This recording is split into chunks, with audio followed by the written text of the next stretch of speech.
अन्ये च बहवः शूराः मदर्थे त्यक्तजीविताः नानाशस्त्रः प्रहरणाः सर्वे युद्धविशारदाः।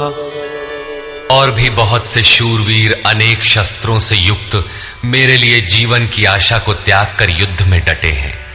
सभी मेरे लिए प्राण त्यागने वाले हैं, किंतु उनकी कोई ठोस गणना नहीं है। अब कौन सी सेना किन भावों द्वारा सुरक्षित है, इस पर कहते हैं अपर्याप्तं तदस्माकं बलं भीष्माभिरक्षितम् पर्याप्तं त्विदमेतेषां बलं भीमाभिरक्षितम्। भीष्म द्वारा रक्षित हमारी सेना सब प्रकार से अजेय है और भीम द्वारा रक्षित इन लोगों की सेना जीतने में सुगम है। पर्याप्त और अपर्याप्त जैसे श्लिष्ट शब्द का प्रयोग दुर्योधन की आशंका को व्यक्त करता है। अतः देखना है कि भीष्म कौन सी सत्ता है जिस पर कौरव निर्भर करते हैं, तथा भीम कौन सी सत्ता है जिस पर दैवी संपद संपूर्ण पांडव निर्भर है। दुर्योधन अपनी व्यवस्था देता है कि अयनेषु च सर्वेषु यथा भागमवस्थिताः भीष्ममेवाभिरक्षन्तु भवन्तः सर्व एव हि। इसलिए सब मोर्चों पर अपनी अपनी जगह स्थित रहते हुए आप लोग सबके सब भीष्म की ही सब ओर से रक्षा करें। यदि भीष्म हैं तो हम अजेय हैं, इसलिए आप पांडवों से न लड़कर केवल भीष्म की ही रक्षा करें। कैसा योद्धा है भीष्म, जो स्वयं अपनी रक्षा नहीं कर पा रहा है, कौरवों को उसकी रक्षा व्यवस्था करनी पड़ रही है। यह कोई बाह्य योद्धा नहीं, ब्रह्म ही भीष्म है। जब तक ब्रह्म जीवित है तब तक विजातीय प्रवृत्तियां कौरव अजेय हैं। अजेय का यह अर्थ नहीं कि जिसे जीता ही ना जा सके, बल्कि अजेय का अर्थ दुर्जय है, जिसे कठिनाई से जीता जा सकता हो। महा अजय संसार रिपु जीत सकई सो वीर।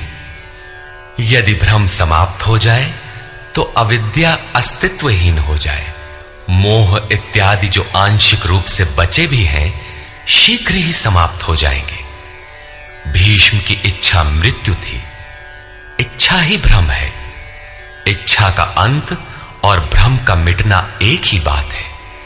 इसी को संत कबीर ने सरलता से कहा, इच्छा काया इच्छा माया इच्छा जग उपजाया। कह कबीर जे इच्छा विवर्जित ताका पार न पाया। जहां भ्रम नहीं होता वो अपार और अव्यक्त है।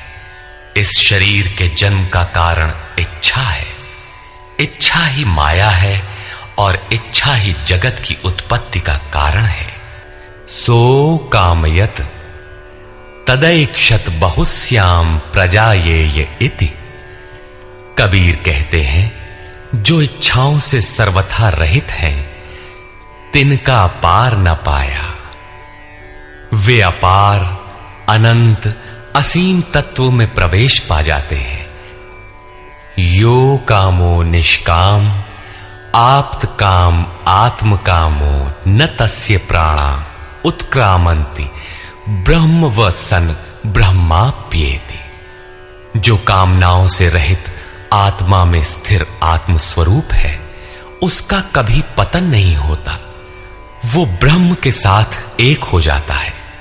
आरंभ में इच्छाएं अनंत होती हैं और अंततो गत्वा परमात्म प्राप्ति की इच्छा शेष रहती है।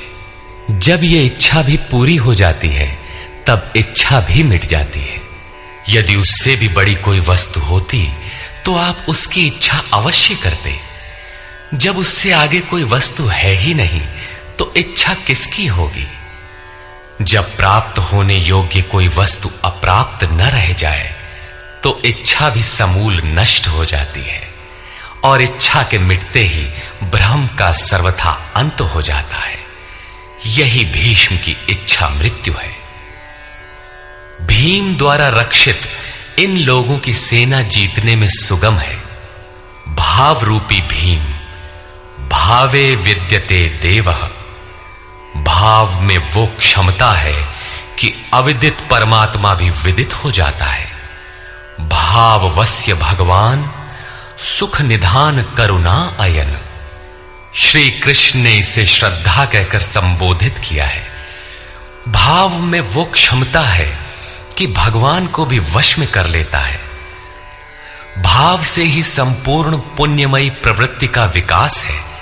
यह पुण्य का संरक्षक है तो इतना बलवान कि परम देव परमात्मा को संभव बनाता है, किंतु साथ ही इतना कोमल भी है कि आज भाव है तो कल अभाव में बदलते देर नहीं लगती। इष्ट में लेश मात्र भी त्रुटि प्रतीत होने पर भाव डगमगा जाता है। पुण्यमयी प्रवृत्ति विचलित हो उठती है, इष्ट से संबंध टूट जाता है। इसलिए भीम द्वारा रक्षित इन लोगों की सेना जीतने में सुगम है। महर्षि पतंजलि का भी यही निर्णय है। स तु दीर्घकाल नैरंतर्य सत्कारा सेवितो दृढ़ भूमि। दीर्घकाल तक निरंतर श्रद्धा भक्ति पूर्वक किया हुआ साधन ही दृढ़ हो पाता है।